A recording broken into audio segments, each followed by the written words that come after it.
या कुन्देन्दुतुषारहारधवला या शुभ्रवस्त्रावृता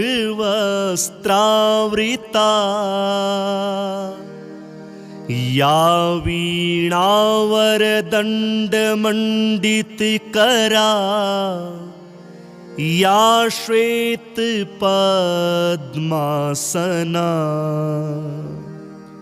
या ब्रह्माच्युतशङ्कर प्रभृतिभिर्देवैः सदा वन्दिता सा मां पातु सरस्वती भगवती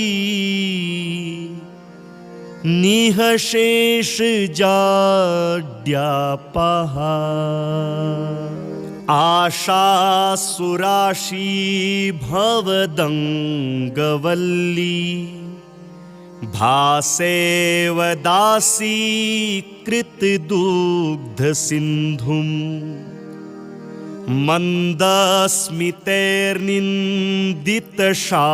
मन्दस्मितैर्निन्दितशारदेन्दुं वन्दे रविन्दासनसुन्दरित्वां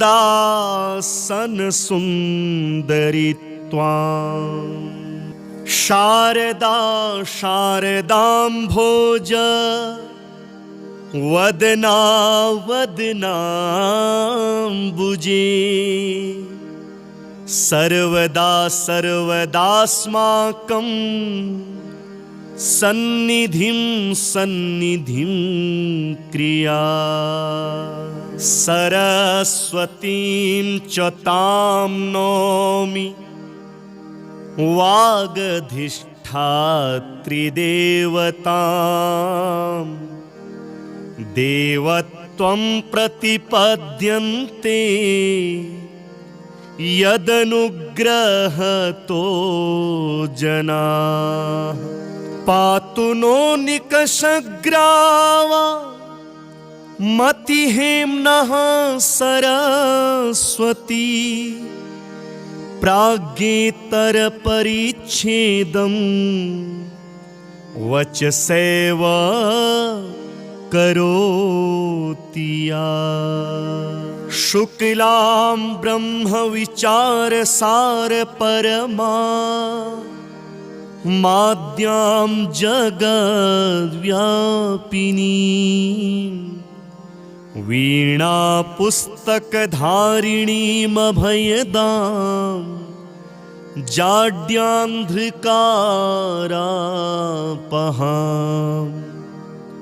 हस्ते स्फाटिकमालिकां विदधतीं पद्मासने संस्थितां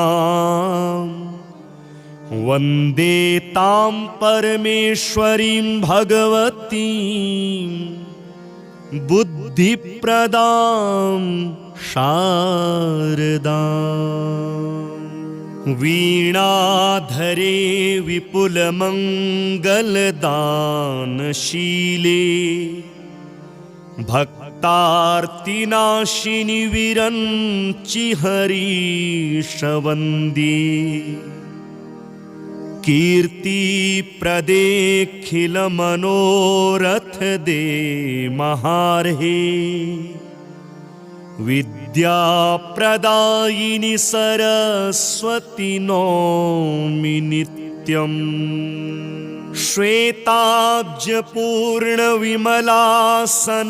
श्वेताब्जपूर्णविमलासनसंस्थितेः श्वेताम्बराव्रतमनोहरमञ्जुगात्रे उद्यन्मनोज्ञसितपङ्कजमञ्जुलास्ये विद्याप्रदायिनि सरस्वती नौमि नित्यम्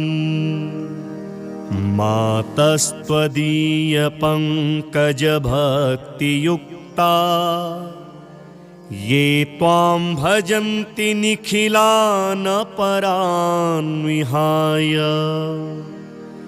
ते निर्जरत्वमिह यान्ति कलेवरेण भुवहनिवायुगगनाम्बुवि निर्मितेन मोहान्धकारभरिते हृदये मदीये मातः सदैव कुरुवा समुदारभावे स्वीयाखिलावयवनिर्मलसो प्रभाभिः शीघ्रं विनाशय मनो गतमन्धकारम् ब्रह्मा जगत् सृजति पालयतीन्द्रिरेशः शम्भुर्विनाशयति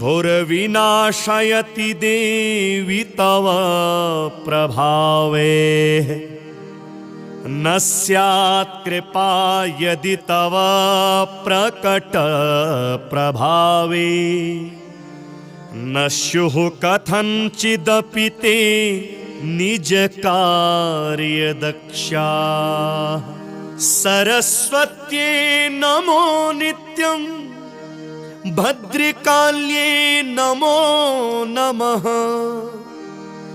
वेद वेदांत वेदांग विद्यास्थानेभ्य एव च सरस्वती महाभागे विद्ये कमललोचने विद्यारूपे विशालाक्षी विद्यां देहि नमोस्तुते यदक्षरं पदं भ्रष्टं मात्राहीनं च यद् भवेत् तत्सर्वं क्षम्यतां देवी प्रसीद परमेश्वरी या कुन्देन्दुतुषारहारधवला या शुभ्रवस्त्रावृता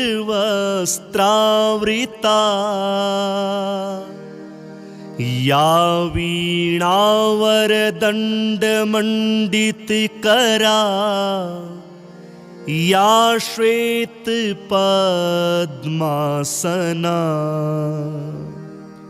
या ब्रह्माच्युतशङ्कर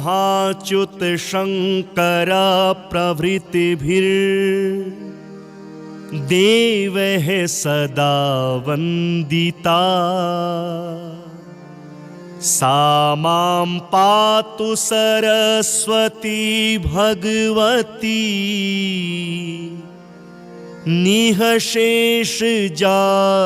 निःशेषजाड्यापहा आशासुराशी भवदङ्गवल्ली भासेव दासी कृतदुग्धसिन्धुम्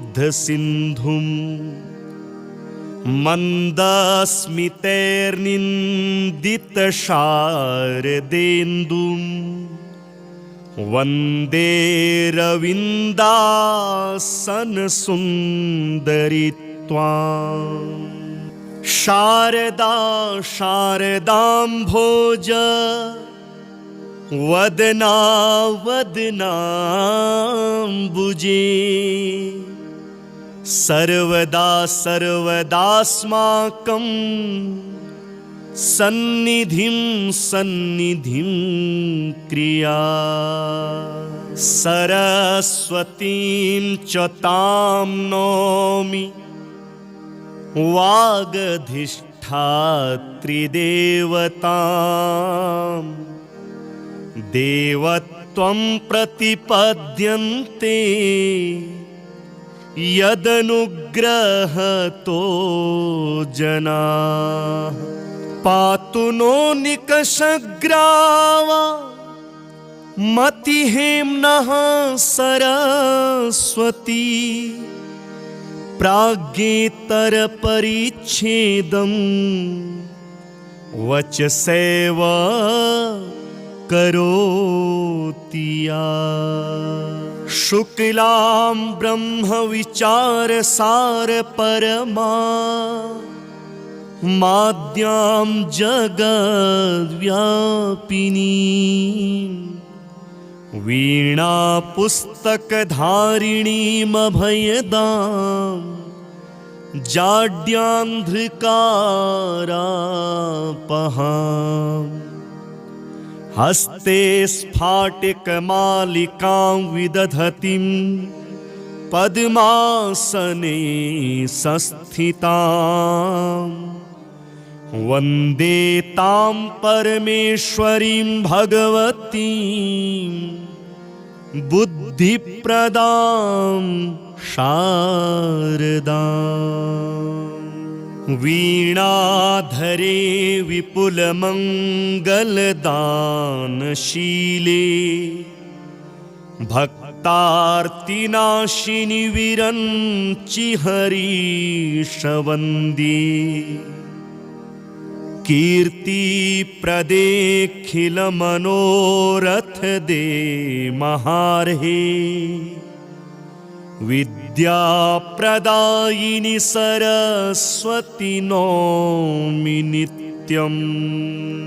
श्वेताब्जपूर्णविमलासनसंस्थितेः श्वेताम्बराव्रतमनोहरमञ्जुगात्रे उद्यन्मनोज्ञसितपङ्कजमञ्जुलास्ये विद्याप्रदायिनि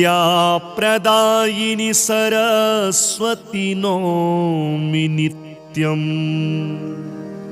मातस्त्वदीयपङ्कजभक्तियुक्ता ये त्वां भजन्ति निखिलान् परान् विहाय ते निर्जरत्वमिह यान्ति कलेवरेण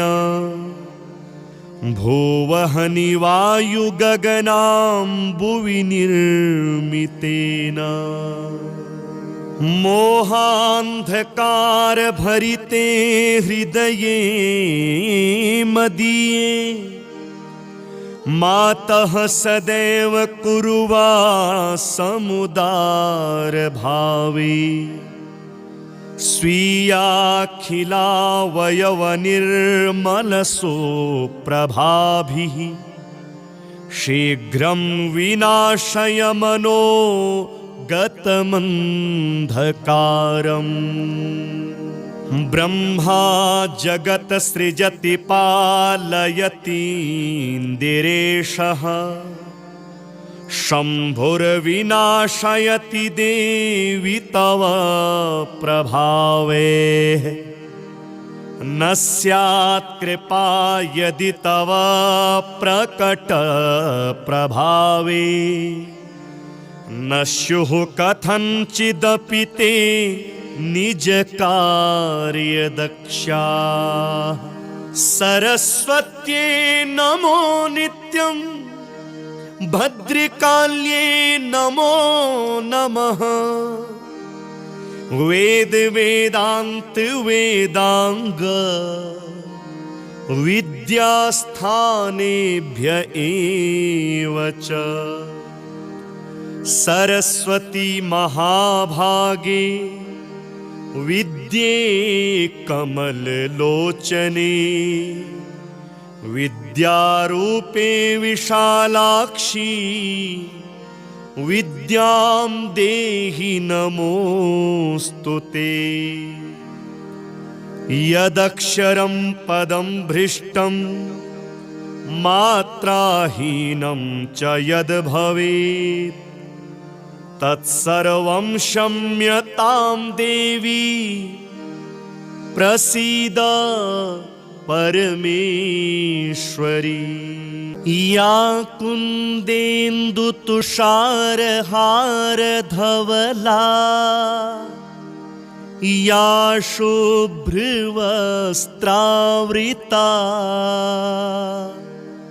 या वीणावरदण्डमण्डितकरा या श्वेतपद्मासना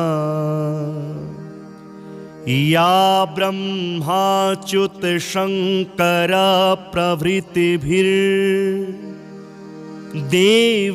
सदा वन्दिता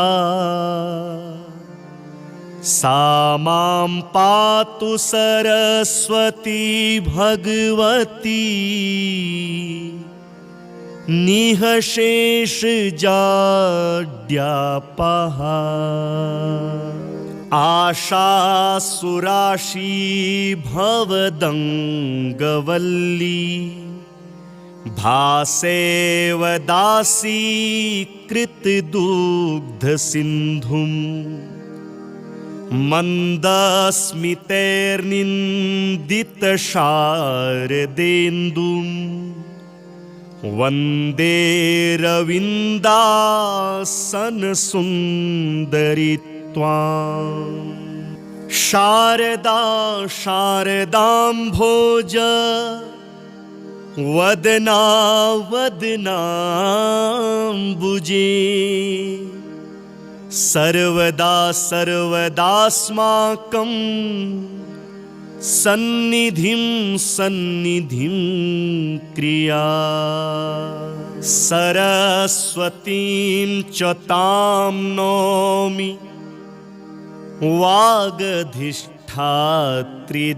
वागधिष्ठात्रिदेवतां देवत्वं प्रतिपद्यन्ते यदनुग्रहतो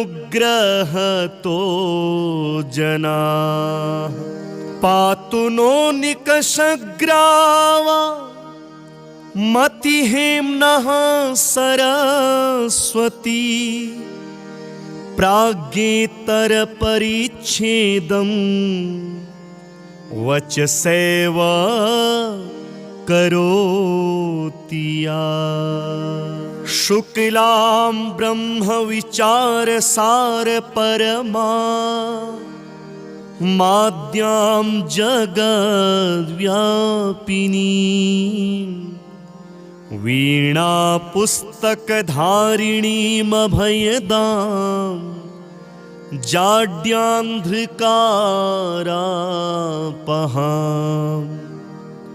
हस्ते स्फाटिकमालिकां विदधतीं पद्मासने संस्थितां वन्दे तां परमेश्वरीं भगवतीं बुद्धिप्रदां शारदाम् वीणाधरे विपुलमङ्गलदानशीले भक्तार्तिनाशिनि विरञ्चि हरीशवन्द्ये कीर्तिप्रदेऽखिलमनोरथदे महार्हे विद्याप्रदायिनि सरस्वती नौमि नित्यम्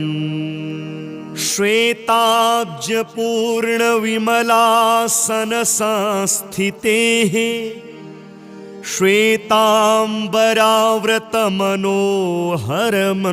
श्वेताम्बराव्रतमनोहरमञ्जुगात्रे उद्यन्मनोज्ञसितपङ्कजमञ्जुलास्ये विद्याप्रदायिनि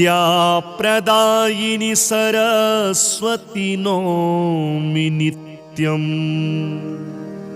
मातस्त्वदीयपङ्कजभक्तियुक्ता ये त्वां भजन्ति निखिलान् परान् विहाय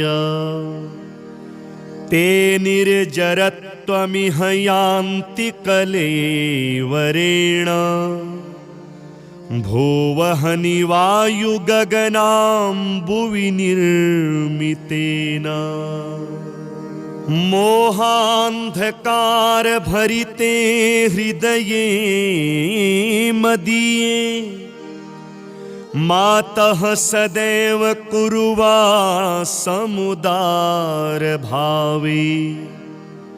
स्वीयाखिलावयवनिर्मलसोप्रभाभिः शीघ्रं विनाशय मनो गतमन्धकारम्। ब्रह्मा जगत् सृजति पालयतीन्द्रिरेशः, शम्भुर्विनाशयति देवि तव प्रभावे। न स्यात् कृपा यदि तव प्रकट प्रभावे। न स्युः कथञ्चिदपि ते निज कार्य दक्षाः। सरस्वत्यै नमो नित्यं, भद्रकाल्ये नमो नमः। वेद वेदांत वेदांग विद्यास्थानेभ्य एव च। सरस्वती महाभागे विद्ये कमललोचने। विद्यारूपे विशालाक्षी, विद्यां देहि नमोऽस्तुते। यदक्षरं पदं भ्रष्टं मात्राहीनं च यद् भवेत्, तत्सर्वं क्षम्यतां देवी। प्रसीद परमेश्वरी। या कुन्देन्दुतुषारहारधवला, या शुभ्रवस्त्रावृता, या वीणावरदण्डमण्डितकरा, या श्वेतपद्मासना, या ब्रह्माच्युत शङ्कर प्रभृतिभिर्देवैः सदा वन्दिता। सा मां पातु सरस्वती भगवती, निःशेषजाड्यापहा। आशासुराशी भवदङ्गवल्ली, भासेव दासी कृतदुग्धसिन्धुम्। मन्दस्मितैर्निन्दितशारदेन्दुम्, वन्दे रविन्दासनसुन्दरि त्वाम्। शारदा शारदाम्भोज, वदना वदनाम्बुजे। सर्वदा सर्वदास्माकं सन्निधिं सन्निधिं क्रिया। सरस्वतीं च तां नौमि, वागधिष्ठात्रिदेवताम्। देवत्वं प्रतिपद्यन्ते, यदनुग्रहतो जनाः। पातु नो निकषग्रावा, मतिहेम्नः सरस्वती। प्राज्ञेतरपरिच्छेदं वचसैव करोति या। शुक्लां ब्रह्मविचारसारपरमा, माद्यां जगद्व्यापिनीं। वीणापुस्तकधारिणीमभयदां, जाड्यान्धकारापहाम्। हस्ते स्फाटिकमालिकां विदधतीं, पद्मासने संस्थितां। वन्दे तां परमेश्वरीं भगवतीं बुद्धिप्रदां शारदाम्। वीणाधरे विपुलमङ्गलदानशीले भक्तार्तिनाशिनि विरञ्चि हरीशवन्द्ये। कीर्तिप्रदेऽखिलमनोरथदे महार्हे विद्याप्रदायिनि सरस्वती नौमि नित्यम्। श्वेताब्जपूर्णविमलासनसंस्थितेः श्वेताम्बराव्रतमनोहरमञ्जुगात्रे उद्यन्मनोज्ञसितपङ्कजमञ्जुलास्ये विद्याप्रदायिनि सरस्वती नौमि नित्यम्। मातस्त्वदीयपङ्कजभक्तियुक्ता ये त्वां भजन्ति निखिलान् परान् विहाय। ते निर्जरत्वमिह यान्ति कलेवरेण भुवहनि वायुगगनाम्बुवि निर्मितेन। मोहान्धकारभरिते हृदये मदीये मातः सदैव कुर्वासमुदारभावे। स्वीयाखिलावयवनिर्मलसुप्रभाभिः शीघ्रं विनाशय मनो गतमन्धकारम्। ब्रह्मा जगत् सृजति पालयतीन्द्रिरेशः शम्भुर्विनाशयति देवि तव प्रभावे। न स्यात् कृपा यदि तव प्रकट प्रभावे। न स्युः कथञ्चिदपि ते निज कार्यदक्षा। सरस्वत्यै नमो नित्यम् भद्रकाल्ये नमो नमः। वेद वेदान्त वेदांग विद्यास्थानेभ्य एव च।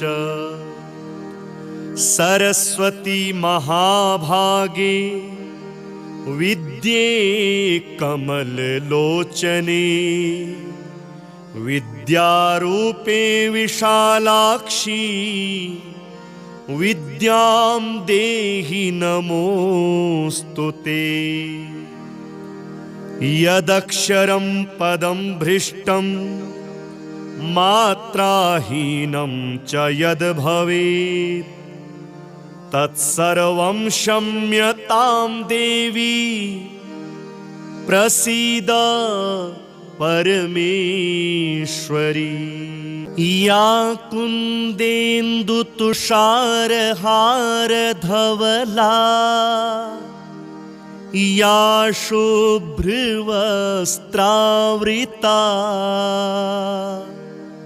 या वीणावरदण्डमण्डितकरा या श्वेतपद्मासना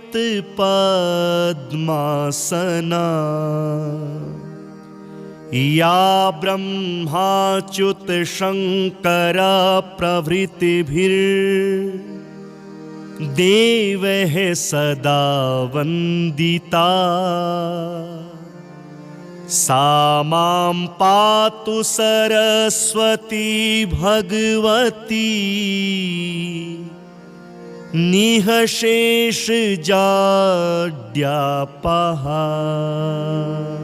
आशासुराशी भवदङ्गवल्ली भासेव दासी कृतदुग्धसिन्धुम् मन्दस्मितैर्निन्दितशारदेन्दुम् वन्दे रविन्दासनसुन्दरि त्वाम्। शारदा शारदाम्भोज वदना वदनाम्बुजे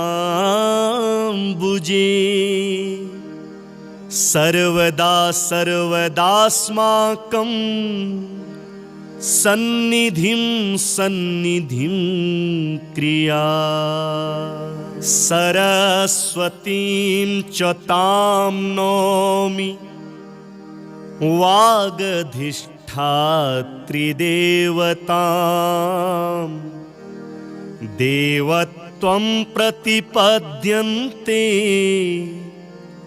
यदनुग्रहतो जनाः।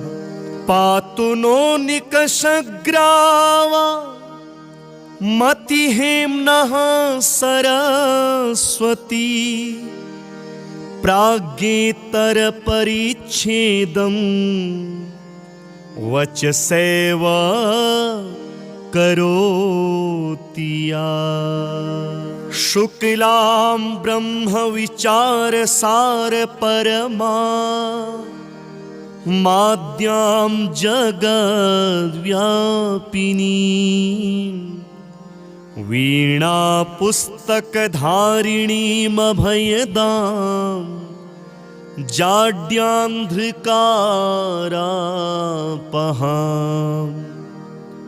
हस्ते स्फाटिकमालिकां विदधतीं पद्मासने संस्थितां वन्दे तां परमेश्वरीं भगवतीं बुद्धिप्रदां शारदाम्। वीणाधरे विपुलमङ्गलदानशीले भक्तार्तिनाशिनि विरञ्चि हरीशवन्द्ये कीर्तिप्रदेऽखिलमनोरथदे महार्हे विद्याप्रदायिनि सरस्वती नौमि नित्यम्। श्वेताब्जपूर्णविमलासनसंस्थितेः श्वेताम्बराव्रतमनोहरमञ्जुगात्रे उद्यन्मनोज्ञसितपङ्कजमञ्जुलास्ये विद्याप्रदायिनि सरस्वती नौमि नित्यम्। मातस्त्वदीयपङ्कजभक्तियुक्ता ये त्वां भजन्ति निखिलानपरान् विहाय ते निर्जरत्वमिह यान्ति कलेवरेण भुवहनि वायुगगनाम्बुवि निर्मितेन। मोहान्धकारभरिते हृदये मदीये मातः सदैव कुरुवा समुदारभावे स्वीयाखिलावयवनिर्मलसुप्रभाभिः शीघ्रं विनाशय मनो गतमन्धकारम्। ब्रह्मा जगत् सृजति पालयतीन्द्रिरेशः शम्भुर्विनाशयति देवि तव प्रभावे। न स्यात् कृपा यदि तव प्रकट प्रभावे न स्युः कथञ्चिदपि ते निज कार्य दक्षाः। सरस्वत्यै नमो नित्यं भद्रकाल्यै नमो नमः। वेद वेदांत वेदांग विद्यास्थानेभ्य एव च। सरस्वती महाभागे विद्ये कमललोचने विद्यारूपे विशालाक्षी विद्यां देहि नमोऽस्तु ते।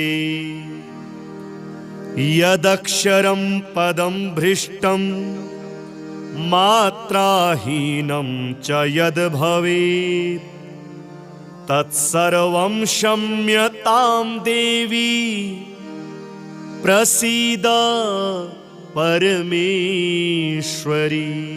या कुन्देन्दुतुषारहारधवला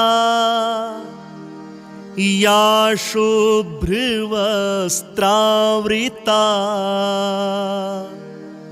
या वीणावरदण्डमण्डितकरा या श्वेतपद्मासना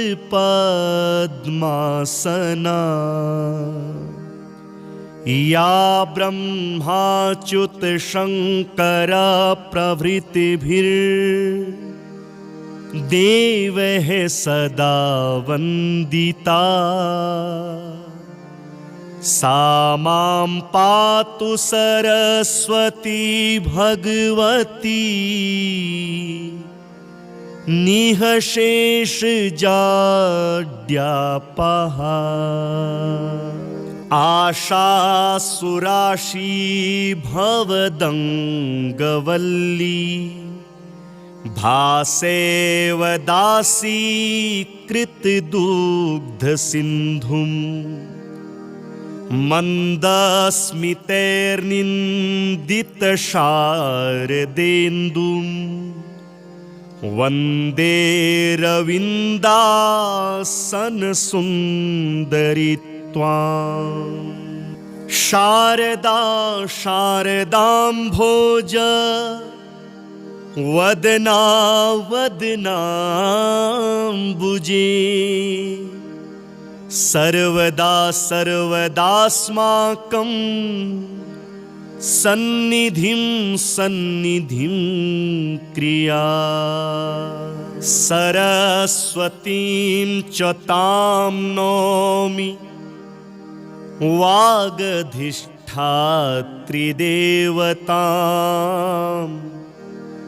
देवत्वं प्रतिपद्यन्ते यदनुग्रहतो जनाः। पातु नो निकषग्रावा मतिहेम्नः सरस्वती प्राज्ञेतरपरिच्छेदं वचसैव करोति या। शुक्लां ब्रह्मविचारसारपरमा माद्यां जगद्व्यापिनीं वीणापुस्तकधारिणीमभयदां जाड्यान्धकारापहां।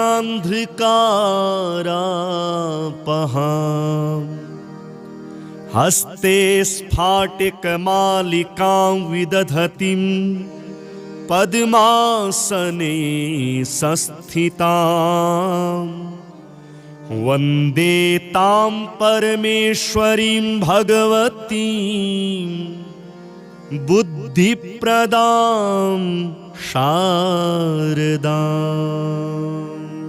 वीणाधरे विपुलमङ्गलदानशीले भक्तानां भक्तार्तिनाशिनि विरञ्चि हरीशवन्द्ये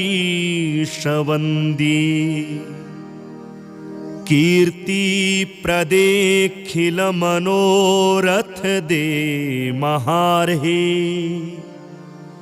विद्याप्रदायिनि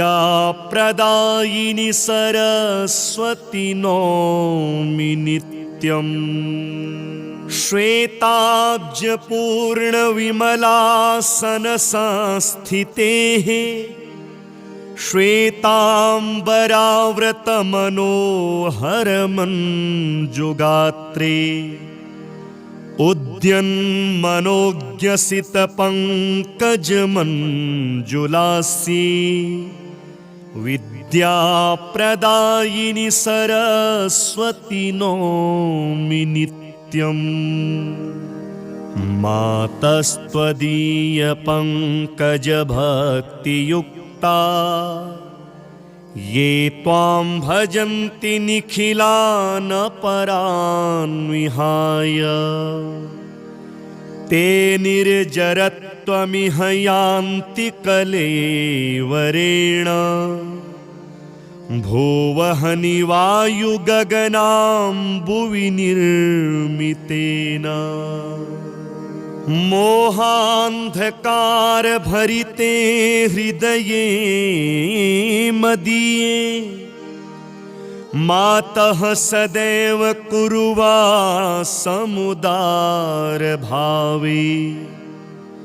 स्वीयाखिलावयवनिर्मलसुप्रभाभिः शीघ्रं विनाशय मनो गतमन्धकारम्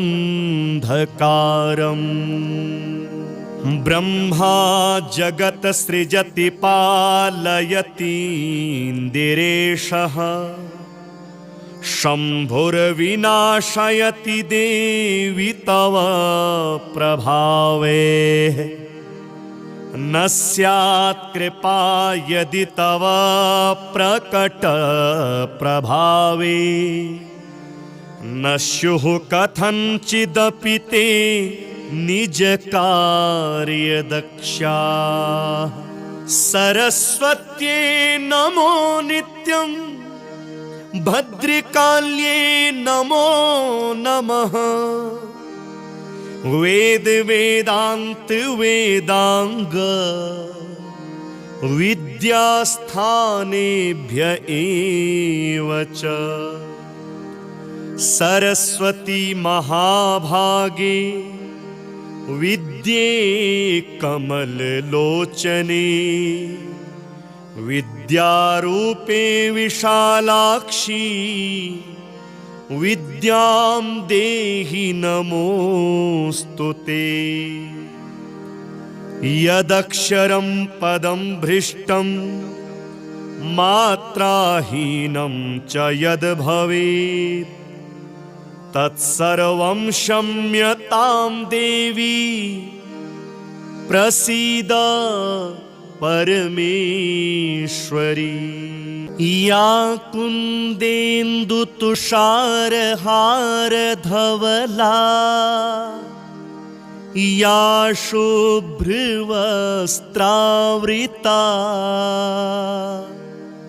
या वीणावरदण्डमण्डितकरा या श्वेतपद्मासना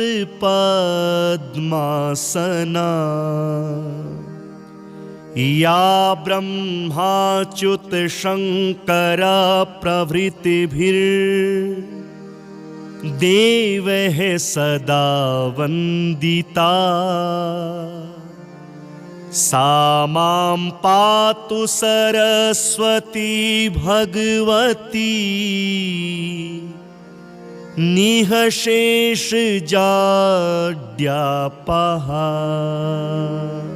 आशासुराशी भवदङ्गवल्ली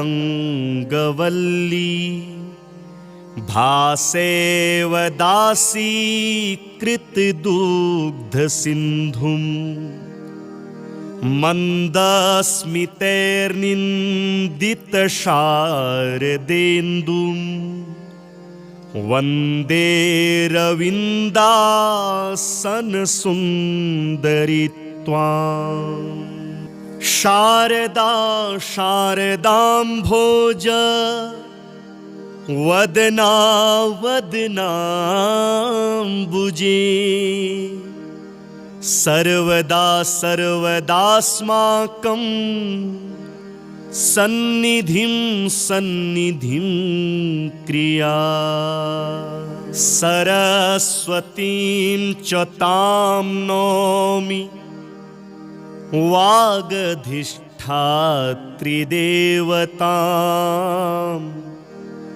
देवत्वं प्रतिपद्यन्ते यदनुग्रहतो जनाः पातु नो निकषग्रावा मतिहेम्नः सरस्वती प्राज्ञेतरपरिच्छेदं वचसैव करोति या शुक्लां ब्रह्मविचारसारपरमा माद्यां जगद्व्यापिनीं वीणापुस्तकधारिणीमभयदां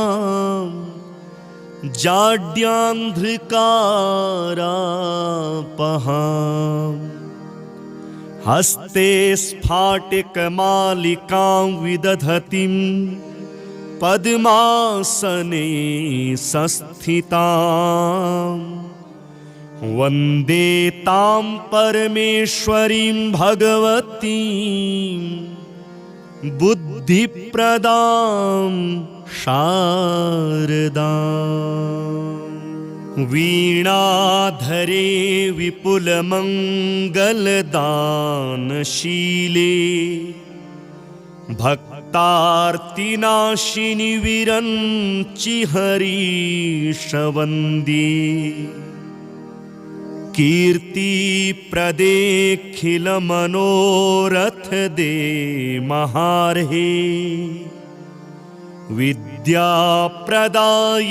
सरस्वती नौमि नित्यम् श्वेताब्जपूर्णविमलासनसंस्थितेः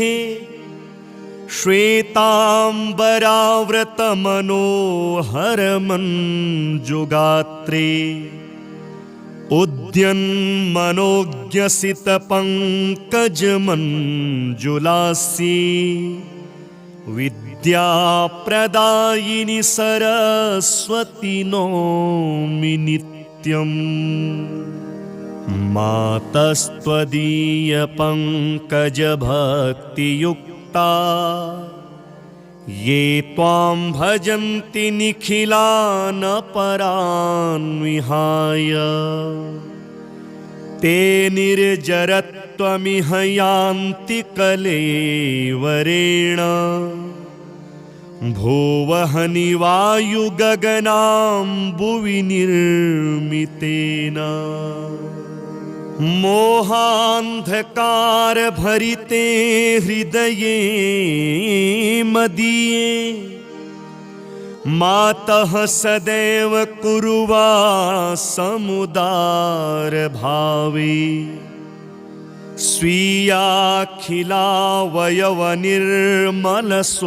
स्वीयाखिलावयवनिर्मलसुप्रभाभिः शीघ्रं विनाशय मनो गतमन्धकारम् ब्रह्मा जगत् सृजति पालयतीन्द्रिरेशः शम्भुर्विनाशयति देवि तव प्रभावे न स्यात् कृपा यदि तव प्रकट प्रभावे न स्युः कथञ्चिदपि ते निज कार्यदक्षा सरस्वत्यै नमो नित्यं भद्रकाल्ये नमो नमः वेद वेदांत वेदांग विद्यास्थानेभ्य एव च सरस्वती महाभागे विद्ये कमललोचने विद्यारूपे विशालाक्षी विद्यां देहि नमोऽस्तु ते।